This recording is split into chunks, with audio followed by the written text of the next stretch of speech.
اور وہ 15,000 احادیث 10 جلدوں میں اس موسوعہ کا حصہ ہیں، وہ کام ہو چکا ہے۔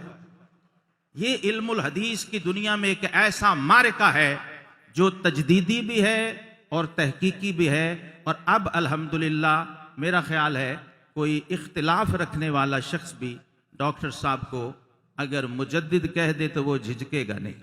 بسم اللہ الرحمن الرحیم، صلی اللہ علی حبیبہ سیدنا محمد ووالدیہ وآلہ وسلم۔ حضرات گرامی، آج کل طاہر کینیڈی جو طاہر القادری کے نام سے اپنے آپ کو معروف تو کرواتا ہے، لیکن ہے وہ کینیڈی ہی۔ اس کی مجددیت کا دوبارہ سے ڈنڈورا پیٹا جانے لگا ہے۔ حالات کے تناظر میں ایک طرف امت مسلمہ پر جہاد فرض ہو چکا ہے، اور دوسری طرف یہ طاہر کینیڈی صاحب تو اقدامی جہاد کے منسوخ ہونے کے قائل ہیں، اور باقاعدہ اس پر دلائل دے چکے ہیں، کتابیں لکھ چکے ہیں۔ ایسے شخص کو اس وقت کا مجدد مانا جائے جس نے اسلام کی بنیادیں ہی ہلا کر رکھ دیں، اور درجنوں عقائد میں اہل سنت کے مسلمات سے عدول کیا، قرآن کی تعلیمات کی دھجیاں اڑائیں۔ ایسے بندے کو آج کے نوخیز خود ساختہ مفکر اور محقق جب مجدد بنا کر پیش کریں گے تو کس قدر افسوسناک ہے۔ سب سے پہلے مجدد کی خصوصیات اور احادیث میں جو مجدد کی تعریف جو بیان آیا ہے اس کو ضرور سماعت کریں۔ اللہ کے محبوب صلی اللہ علیہ وسلم کا فرمان، ان اللہ یبعث لہذہ الامہ علی رأس کل مئۃ من یجدد لہا دینہا۔ یہ حدیث درجنوں مصادر میں، کتب صحاح سے لے کر درجنوں مصادر میں موجود ہے۔ ہر صدی کے کنارے پر اللہ اس امت میں ایک بندہ مبعوث کرے گا جو دین کی تجدید کرے گا۔ درجنوں مصادر کے ساتھ مشکات شریف میں جب یہ حدیث آئی تو ترتیب کے لحاظ سے مشکات شریف کی ایک خاص خصوصیت ہے، انہوں نے اس کے ساتھ اگلی حدیث کو بھی نقل فرمایا، قال رسول اللہ صلی اللہ علیہ وسلم یحمل هذا العلم من كل خلف عدوله ينفون عنه تحریف الخالین وانتحال المبطلین وتأویل الجاہلین۔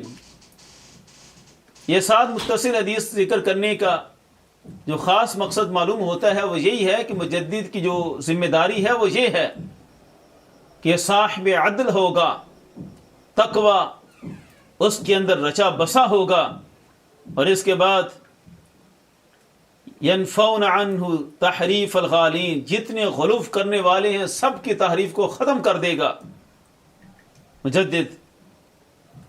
اور اسی طرح مبتلین کے انتحال، انہوں نے جو غلط باتیں دین کی طرف منسوب کر دیں ان سب کو ختم کرے گا، اور اسی طرح جاہلین کی تعویل، اس کو بھی مجدد جو ہے وہ ختم کر کے دین کو ستھرا کر دے گا۔ تو مجدد کی جو ذمہ داری ہوتی ہے وہ یہی ہوتی ہے کہ دین میں جو غلط فکریں داخل ہو چکی ہیں ان کا صفایا کر کے جو دین تسلسل کے ساتھ آیا اسی دین کو آگے منتقل کر دینا، سادہ سے لفظوں میں۔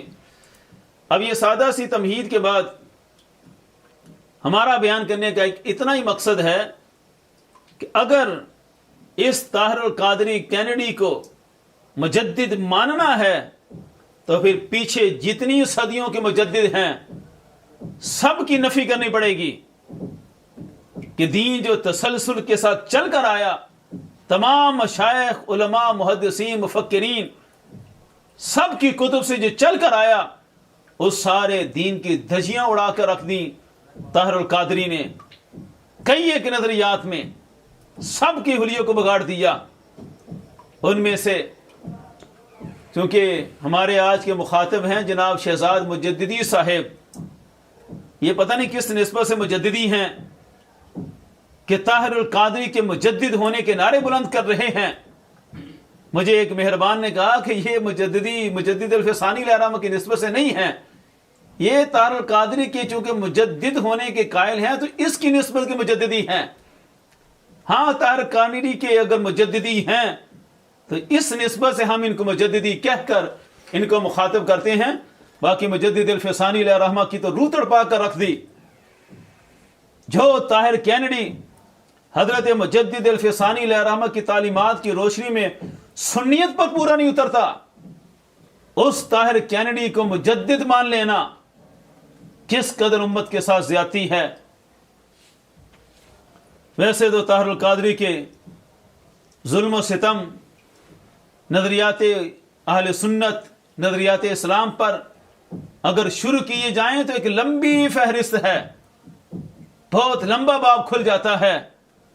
جس طرح اس نے رام اور رحمان کو ہیمبلے کانفرنس میں اکٹھا کرنے کی ناپاک جسارت کی اور دنیا کے ہر مذہب کو اکٹھا کر کے ایک عجیب دین اکبری کی ریت ڈالی، اس کا بھی یہی نظریہ تھا۔ ہمارے مجدد الفسانی علیہ الرحمہ تو سارے نکھارے کر کے گئے ہیں۔ خیر ان سب باتوں کی تو شہزاد مجددی جو طاہر القادری کے مجدد کی وجہ سے مجددی ہے وہ طویلیں کرتا ہے۔ سر دست ہم ان کو مکتوبات امام ربانی سے ہی دعوت فکر دیتے ہیں۔ اگر یہ اپنے آپ کو سمجھتے ہیں کہ حضرت مجدد الفسانی کی تعلیمات پر پورا اترنا چاہتے ہیں تو اس نسبت سے ہم انہیں دعوت فکر دیتے ہیں کہ طاہر القادری نے بھی سیدنا صدیق اکبر رضی اللہ تعالیٰ عنہ کی افضلیت پر جتنا شدید حملہ کیا، اور افضلیت صدیق اکبر رضی اللہ تعالیٰ عنہ یہ بہت بڑا بند اور دروازہ ہے ساری رافضیت کے آگے۔ پڑھیں نبراس علامہ پیڑھاروی نے کیا لکھا، فرمایا یہ افضلیت کا مسئلہ ہی ساری رافضیت کی جڑ اکھاڑتا ہے۔ وہ سب سے پہلے یہیں سے گمراہ کرتے ہیں کہ صدیق اکبر رضی اللہ تعالیٰ عنہ معاذ اللہ افضل نہیں تھے۔ پھر آگے صحابہ پر بات آتی ہے کہ جب افضل مولا علی تھے تو صحابہ نے خلیفہ صدیق اکبر کو کیوں چنا؟ پھر عدالت صحابہ پر حملہ ہوتا ہے، پھر عدالت صحابہ کے بعد قرآن پر حملہ ہوتا ہے کہ جن صحابہ کی اپنی عدالت ثقاہت وکالت ثابت نہیں ہے ان سے قرآن جمع ہوا تو اس قرآن کا کیا اعتبار؟ یہ باتیں آج کل کے رافضی سرعام کرتے ہیں، جن کا سرگنا حسن اللہ یاری امریکہ میں بیٹھا ہوا بدبخت، اسے اعتراض ہے قرآن کے قرآن ہونے پر۔ المختصر افضلیت کا مسئلہ ہمارے ہاں مسلمہ رہا، کبھی ہم نے افضلیت کے مسئلہ کو کمزور نہیں ہونے دیا۔ ایک طبقہ نے ایک عرصے سے واردات کی، ٹنچ باٹوی بھی اس واردات کا حصہ بنا، لیکن ٹنچ باٹوی سے بڑی واردات یہ طاہر القادری نے کی۔ اس نے خلافت باطنی اور خلافت ظاہری کو بالکل تقسیم کر کے رکھ دیا، اور جو ٹنچ باٹوی جو نظریہ دے رہا تھا اس کو بھی اسی نے پروموٹ کیا۔ اس نے کہا یہ مسئلہ ہے ہی ظنی، کوئی کسی اور کو افضل مان لیتا ہے تو اس کو بھی سنی مانا جائے، کوئی فرق نہیں پڑتا۔ اور اس نے دوسری طرح سے واردات کی کہ صدیق اکبر رضی اللہ تعالیٰ عنہ محض اول ہیں تو ایڈمنسٹریٹر میں، انتظام سلطنت میں، ولایت میں اور روحانیت میں، خلافت باطنی میں افضل مولا علی رضی اللہ تعالیٰ عنہ ہیں۔ حضرت صدیق اکبر رضی اللہ تعالیٰ عنہ کی افضلیت پر یہ بہت بڑا حملہ کیا گیا، اور آگے پھر جو میں نے تفصیل بیان کر دی، پھر عدالت صحابہ پر حملہ، پھر قرآن کے قرآن ہونے پر حملہ، یہ ساری راہیں کھولی رافضیت کے شر کے لیے۔ ہمارا سوال یہ ہے کہ اس پر تو بڑا کچھ لکھا گیا، باقاعدہ اب کتاب بھی آ چکی ہے حضرت صدیق اکبر رضی اللہ تعالیٰ عنہ کی خلافت باطنی پر، روحانی طور پر بھی، تقوی کے طور پر بھی سب سے افضل حضرت سیدنا صدیق اکبر رضی اللہ تعالیٰ عنہ ہیں۔ اب چونکہ یہ مجدد الفسانی علیہ الرحمہ کی طرف اپنے آپ کو منسوب کرتے ہیں تو ان کے لیے ہم حضرت مجدد الفسانی علیہ الرحمہ کا یہ مکتوب دکھا دیتے ہیں۔ یہ مکتوب نمبر 251 میں حضرت مجدد الفسانی علیہ الرحمہ کمالات شیخین کو بیان کرتے ہوئے فرماتے ہیں کہ کمالات شیخین، کمالات حضرات شیخین شبیہ با کمالات انبیاء، کہ حضرات شیخین کے جو روحانی کمالات تھے وہ انبیاء کے کمالات سے مشابہت رکھتے تھے علیہم الصلوات و تسلیمات۔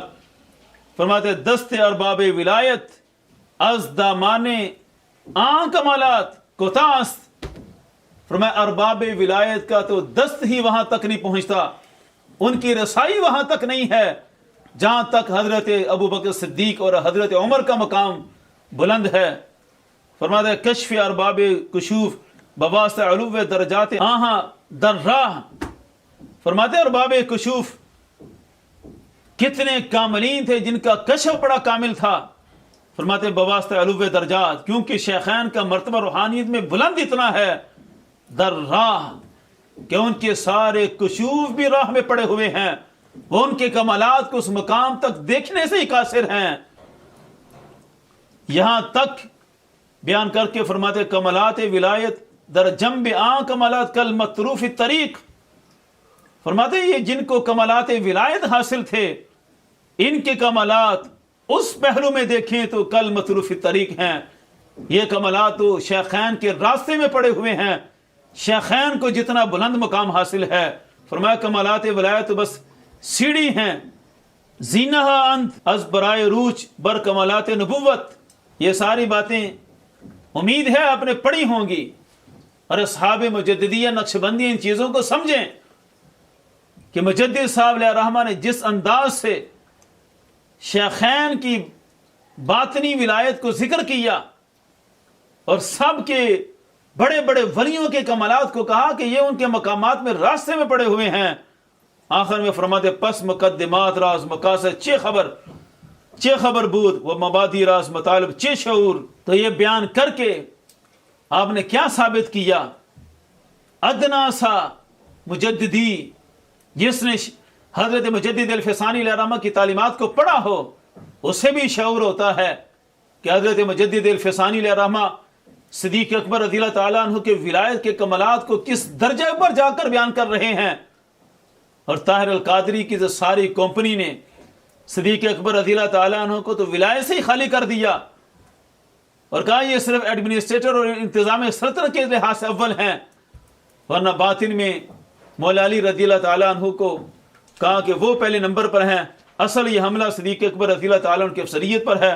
اسی مکتوب 251 میں حضرت مجدد الفسانی علیہ الرحمہ نے بڑی تفصیل کے ساتھ شیخین کی افضلیت کلیہ اور افضلیت باطنی روحانی اس کو بڑے کھلے انداز سے بیان کیا، بڑی تفصیل کے ساتھ.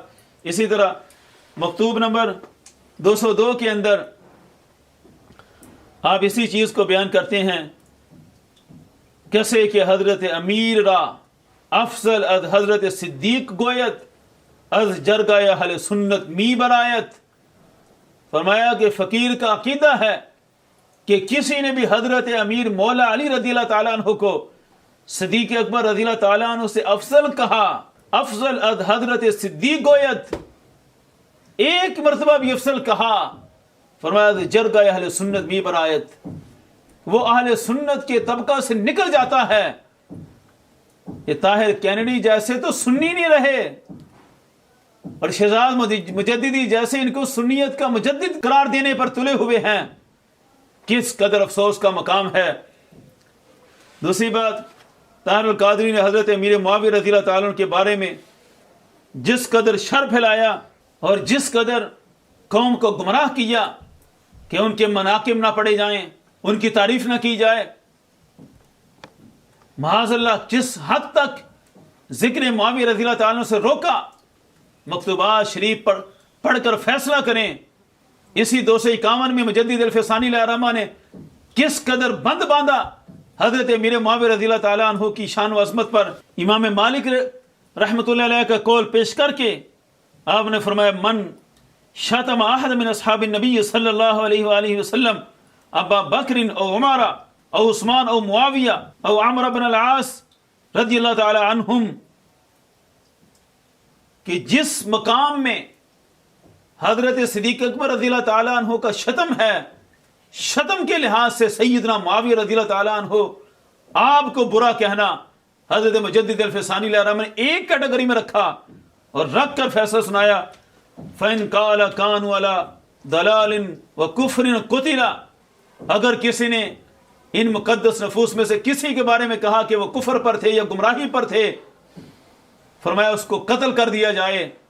اگر اس کے علاوہ کوئی بات کہتا ہے من مشاتمۃ الناس، جس طرح لوگ کسی کو شتم کرتے ہیں، ایسی بات حضرت صدیق اکبر رضی اللہ تعالیٰ عنہ یا حضرت معاویہ رضی اللہ تعالیٰ عنہ ان کے حق میں کرتا ہے، فرماتے نکل نکالا شدیدا، ایسے بندے کو سخت کوڑے مارے جائیں، سخت سزا دی جائے۔ یہ موقف ہے حضرت مجدد الفسانی علیہ رحمہ کا، اور کتنے مقامات پر آپ نے بیان فرمایا، ایک دو مکتوب نہیں، کئی ایک مکتوب میں آپ نے ذکر کیا کہ حضرت معاویہ رضی اللہ تعالیٰ عنہ کی گھوڑے کے قدموں کے ساتھ جو دھول لگی ہے وہ بھی حضرت عمر بن عبدالعزیز رضی اللہ تعالیٰ عنہ سے افضل ہے۔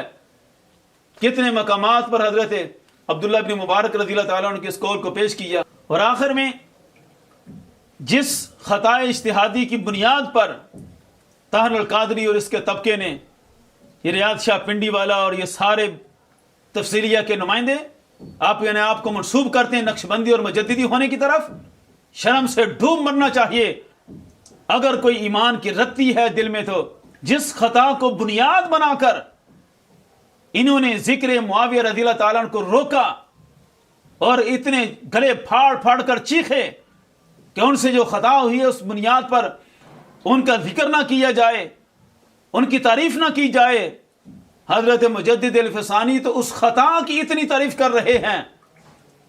آنکھیں کھول کر یہ مکتوب پڑھ لیں، ایک دفعہ حوالہ ہم دے دیتے ہیں، یہ مکتوب نمبر 120 میں آپ اس خطا کی بھی عظمت کو بیان کرتے ہوئے کہتے ہیں فلا جرم صار خطأ معاویہ خیر من ثوابہما ببرکت صحبہ۔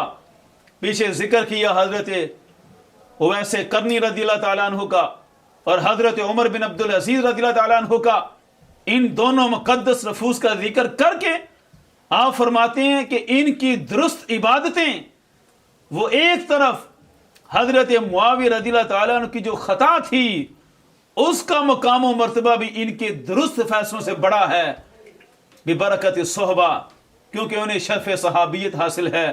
یہ اچھی طرح پڑھ لیں، یہ 120 مکتوب۔ یہ بیان کرنے کا صرف اتنا مقصد کہ مجدد الفسانی علیہ رحمہ اس خطا کی بھی عظمتوں کو ذکر کر رہے ہیں، اور یہ طبقہ اس خطا کی بنیاد پر حضرت معاویہ رضی اللہ تعالیٰ عنہ کا نام لینا گوارا نہیں کرتا، ان کی تعریف پر انہیں ناسبیت نظر آتی ہے۔ اگر طاہر کینڈی مجدد ہے تو پھر بیان کریں حضرت مجدد الفسانی بھی مجدد تھے یا معاذ اللہ ناسبی تھے، جنہوں نے افضلیت کا مسئلہ اتنا ڈٹ کر بیان کیا، جنہوں نے ذکر معاویہ رضی اللہ تعالیٰ عنہ کو جگہ جگہ بیان کیا اور ان کی خطا کو بھی اتنا عظیم قرار دیا، کیا ان کے بارے میں پھر ہم کیا نظریہ رکھیں؟ یہ شہزاد مجددی صاحب ذرا غور کر لیں، اور ان کا حلقہ چونکہ ایک مخصوص سلسلہ میں بڑا معروف ہے، ہم تو سمجھتے ہیں کہ ان کے سلسلے والے حضرت مجدد الفسانی علیہ رحمہ کے مکتوبات شریف کے بڑے پابند ہیں، لیکن اگر انہی کی طرف سے مکتوبات شریف پر حملہ ہے تو پھر حضرت مجدد الفسانی علیہ رحمہ کی روح کو تڑپانے والے کون ہوئے؟ یہ حضرت مجدد الفسانی ہیں، یہ فاروقی بھی ہیں، حضرت عمر کی اولاد ہیں، ان کا جلال بھی کمال کا ہے۔ اس لیے اگر فاروقی جلال سے بچنا ہے تو خدا کے لیے اہل سنت کے حال پر رحم کریں۔ یہ ابتدائی ڈوز ہم دے رہے ہیں، اس کی خرابیاں طاہر کینیڈی کی تو بہت زیادہ ہیں، لیکن یہ بالکل ابتدائی دعوت ہے۔ اگلی بات یہ جو کر رہا تھا کہ میں اس وجہ سے مجدد کہتا ہوں کہ اس نے بہت بڑی مرویات جمع کی ہیں مولا علی رضی اللہ تعالیٰ عنہ کی، یہ بھی ہم واضح کریں کہ ویسے تو اس کی فہرست نکال لیں کہ طاہر کینیڈی نے کہاں کہاں سے چوری کی اور کہاں کہاں سے مواد لے لے کر اپنے نام سے شائع کیا، یہ بڑی لمبی فہرست ہے۔ خود اس کا بھی اعتراف ہے کہ میرا ایک پینل ہے، میرا ایک پورا اسکالرز کا بورڈ ہے، وہ لکھتا ہے، پھر میں چیک کرتا ہوں تو اس طرح مواد بنتا ہے۔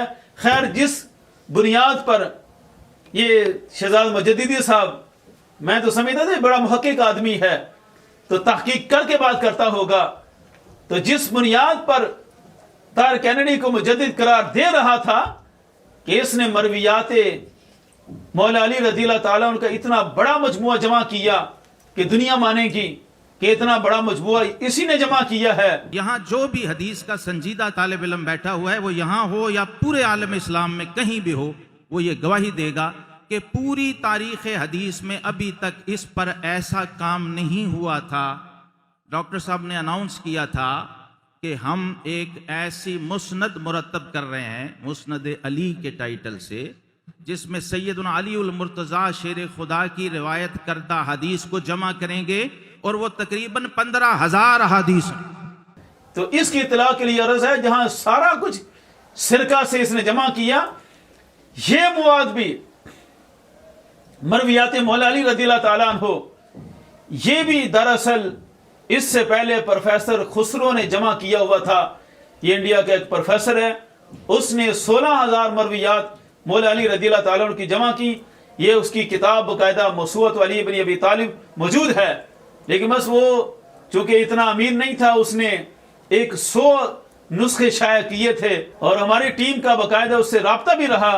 اس نے خود کہا کہ میں نے ایک نسخہ طاہر القادری کو دیا تھا جب یہ انڈیا کے دورے پر آیا تھا، تو طاہر القادری نے اسی کا نسخہ لیا، اور اس نے چونکہ 16,000 جمع کی ہے، وہ بھی کوئی تفصیلی ذہن کا بندہ، تو طاہر القادری نے اسی سے ہی 12,000 مرویات جمع کر کے اپنا جھنڈا گاڑ دیا کہ یہ کام میں نے کیا ہے، اور صرف ترتیب کو آگے پیچھے کر دیا. حالانکہ یہ سارا کام آلریڈی پروفیسر خسرو قاسم کر چکا تھا. اسی کی نقل کر کے طاہر القادری نے یہ مواد پیش کر کے اپنی مجددیت کا جھنڈا گاڑ دیا. اور شہزاد مجددی جیسے لوگ اس بنیاد پر کہنے لگے کہ دنیا مانے گی. واہ بھئی، دنیا آنکھیں کھولے گی تو جان لے گی کہ طاہر القادری نے کہاں سے مال چوری کیا. اس کی تو ساری تحریک ہی اسی طرح، اس کا سارا کام ہی ایسا ہے، کہیں کی اینٹ کہیں کا روڑا، بھان متی نے کنبا جوڑا، ادھر ادھر سے مواد اکٹھا کر کے اپنے نام پہ شائع کر لینا. بہرحال یہ ابتدائی طور پر شہزاد مجددی صاحب کو دعوت ہے کہ فوراً رجوع کر لیں اور امت کی ایمان کی فکر کریں. طاہر القادری کے پیچھے امت کو چلا کر امت کو گمراہی کے راستے پر مت چلائیں. حضرت مجدد الفسانی کا ٹائٹل اگر رکھا ہوا ہے، ویسے تو ہمیں دوستوں نے کہا یہ مجددی سے مراد وہ طاہر قادری کا مجدد ہے. اگر اپنے آپ کو مجدد الفسانی علیہ الرحمہ کی نسبت سے منسوب کرتے ہیں تو خدا کے لیے حضور کی امت کو مجدد الفسانی کی درگاہ تک لے آئیں. حضرت مجدد الفسانی نے جو بیان کیا ہے وہ بیان کر دیں، اور اس کی روشنی میں طاہر القادری کا حکم بیان کریں کہ طاہر القادری سنیت پر بھی اترتا ہے کہ نہیں اترتا.